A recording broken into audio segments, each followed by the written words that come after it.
Halo teman-teman, saya Syasha Zaituna dari kelompok 6 akan bertindak sebagai moderator. Nah, kami di sini akan membahas mengenai bagaimana Pancasila menjadi sistem etika di Indonesia. Nah, untuk tahu lebih lengkapnya, silakan simak video kami berikut ini.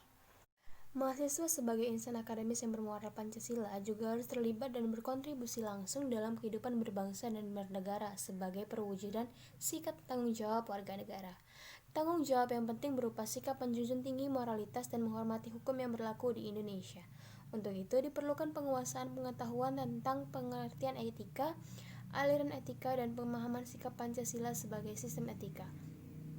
Sebagai way of life bangsa Indonesia, Pancasila sebagai nilai etika dimaksudkan agar warga negara Indonesia atau bangsa Indonesia sendiri mengedepankan nilai-nilai moralitas dan spiritualisme dalam menjalani kehidupan berbangsa dan bernegara, sehingga akan tercipta masyarakat yang berbudi pekerti luhur. Saya Poider Manulang ingin melanjutkan bahasan kami, yaitu menelusuri konsep dan urgensi Pancasila sebagai sistem etika. Yang pertama adalah konsep Pancasila sebagai sistem etika. Istilah etika berasal dari bahasa Yunani yaitu ethos, yang artinya tempat tinggal yang biasa. Padang rumput, kandang, kebiasaan, adat, watak, perasaan, sikap, dan cara berpikir. Secara etimologis, etika berarti ilmu tentang segala sesuatu yang biasa dilakukan atau ilmu tentang adat atau kebiasaan. Dalam arti ini, etika berkaitan dengan kebiasaan hidup yang baik, tata cara hidup yang baik, baik pada diri sendiri ataupun masyarakat luas.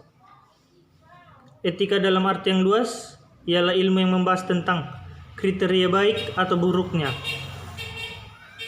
Dan yang selanjutnya, etika Pancasila. Cabang filsafat yang dijabarkan dari sila-sila Pancasila untuk mengatur perilaku kehidupan bermasyarakat, berbangsa, dan bernegara di Indonesia. Oleh karena itu, dalam etika Pancasila terkandung nilai-nilai ketuhanan, kemanusiaan, persatuan, kerakyatan, dan keadilan. Kelima nilai tersebut membentuk perilaku manusia Indonesia dalam semua aspek kehidupan bermasyarakat. Lanjut, yang kedua, urgensi Pancasila sebagai sistem etika. Pentingnya Pancasila sebagai sistem etika berkait dengan problem yang dihadapi bangsa Indonesia. Kesemuanya itu memperlihatkan pentingnya dan mendesaknya peran kedudukan Pancasila sebagai sistem etika.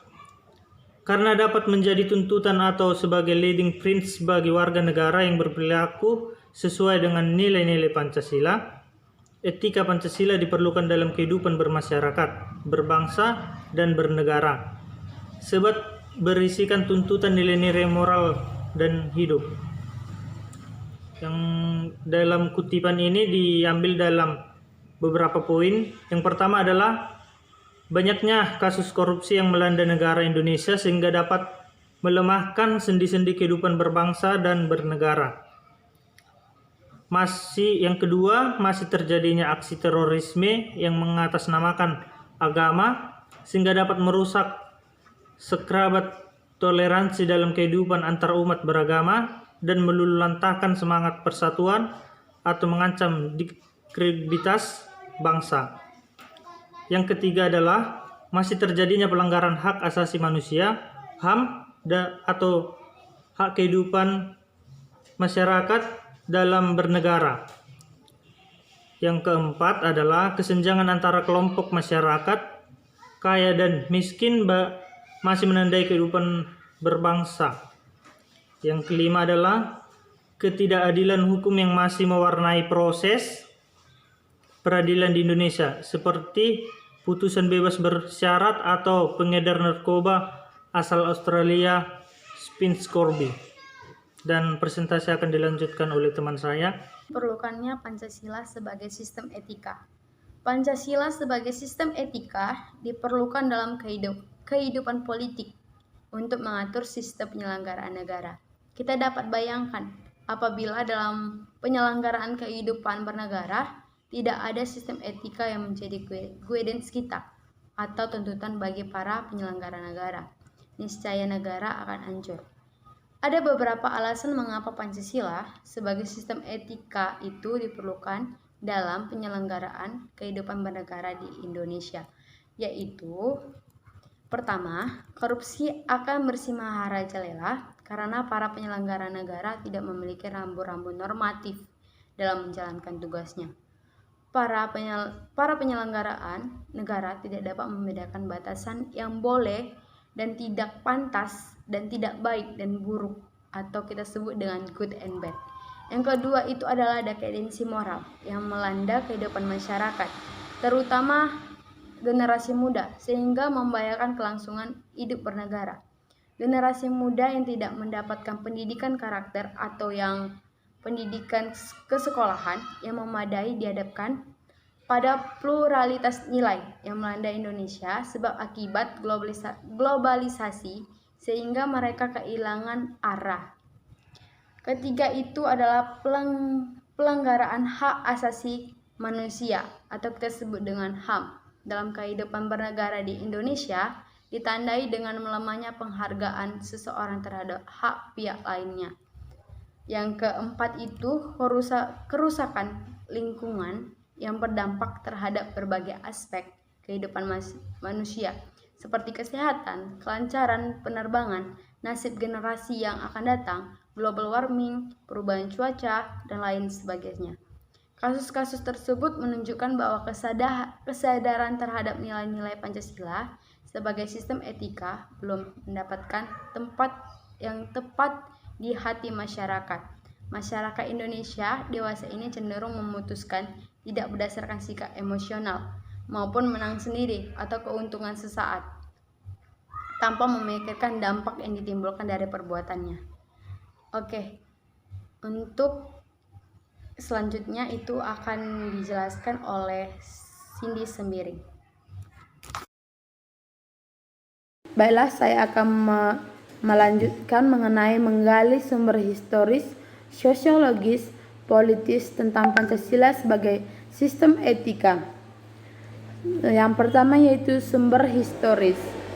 Pada zaman Orde Lama, Pancasila sebagai sistem etika masih berbentuk sebagai Psikologis Grundslag atau Pestascung, yang artinya nilai-nilai Pancasila belum ditegaskan ke dalam sistem etika, tetapi nilai-nilai norma telah terdapat pandangan hidup masyarakat. Pada era reformasi, Pancasila sebagai sistem etika tenggelam dalam hiruk-pikuk perebutan kekuasaan yang menjurus kepada pelanggaran etika politik.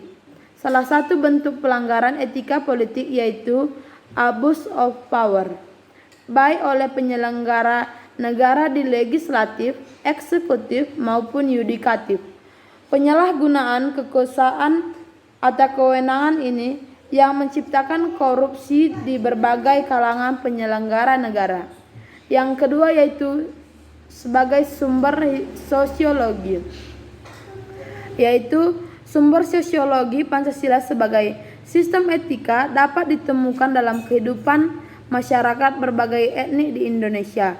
Misalnya, orang Minangkabau dalam hal bermusyawarah memakai prinsip bulat air oleh pembuluh, bulat kata oleh mupakat, dan masih banyak lagi kata mutiara kearifan lokal yang bertebaran di bumi Indonesia, sehingga memerlukan penelitian yang lebih mendalam.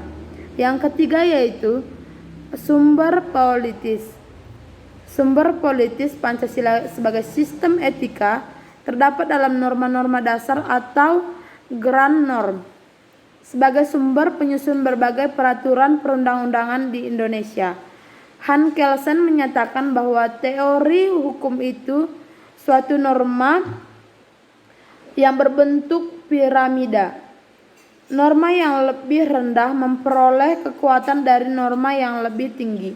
Demikian dan akan dilanjutkan oleh pemateri selanjutnya. Kita berbicara tentang mendeskripsikan esensi dan urgensi Pancasila sebagai sistem etika. Jadi di gambar burung Garuda itu kita kan sudah tahu tuh ada gambar bintang, padi dan kapas, gambar rantai, gambar pohon beringin, kepala banteng. Nah, itu merupakan bagian dari sila-sila gitu, simbol dari sila-sila.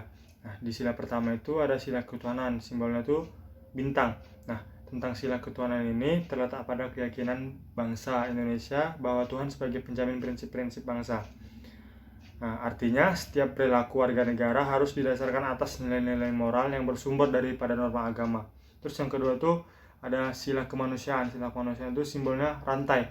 Nah, sila kemanusiaan itu terletak pada actus humanus, yaitu tindakan manusia yang mengandung implikasi dan konsekuensi. Konsekuensi moral yang dibedakan dengan actus homini, yaitu tindakan manusia yang biasa. Terus yang ketiga itu pohon beringin. Pohon beringin itu merupakan di sila ketiga, di sila kesatuan.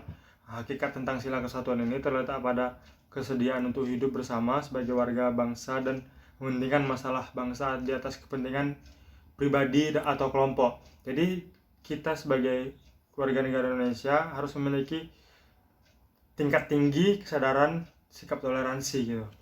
Karena kita kan hidup berbeda suku dan berbeda agama. Sistem etika yang berlandaskan pada semangat kebersamaan, solidaritas sosial akan melahirkan kekuatan untuk menghadapi penetrasi nilai yang bersifat memecah belah bangsa. Sekarang kita tentang ke sila keempat. Sila keempat itu tadi simbolnya kepala banteng. Nah, hakikat sila keempat ini tentang kerakyatan.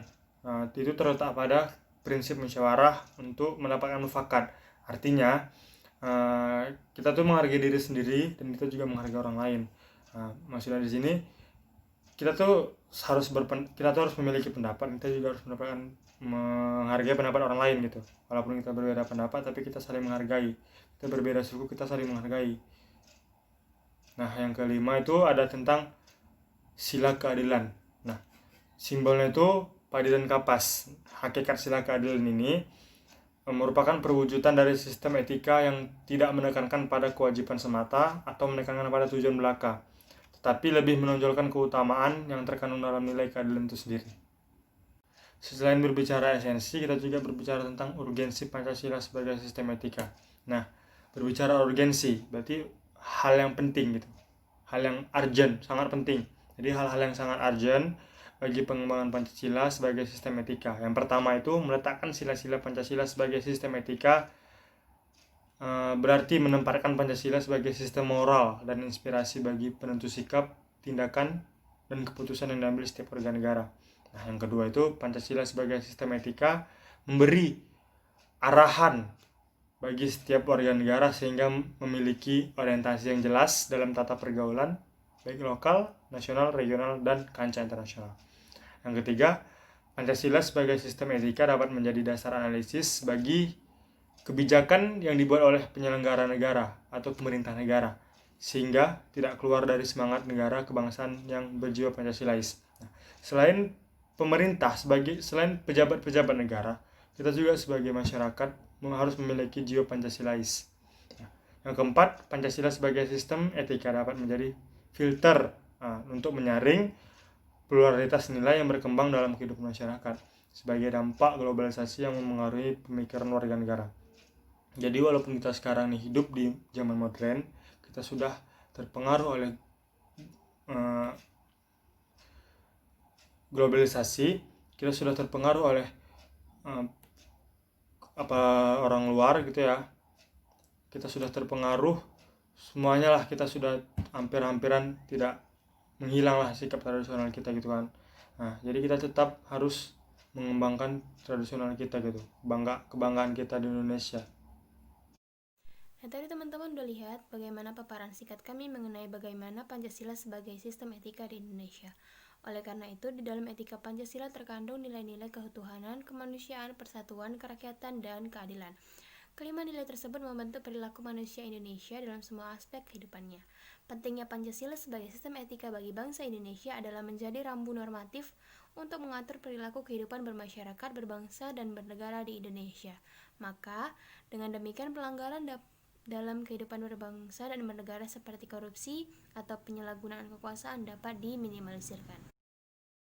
Demikianlah paparan singkat kami mengenai Pancasila sebagai sistem etika di Indonesia. Semoga dapat dimengerti dan dipahami dengan baik. Akhir kata, wassalamualaikum warahmatullahi wabarakatuh.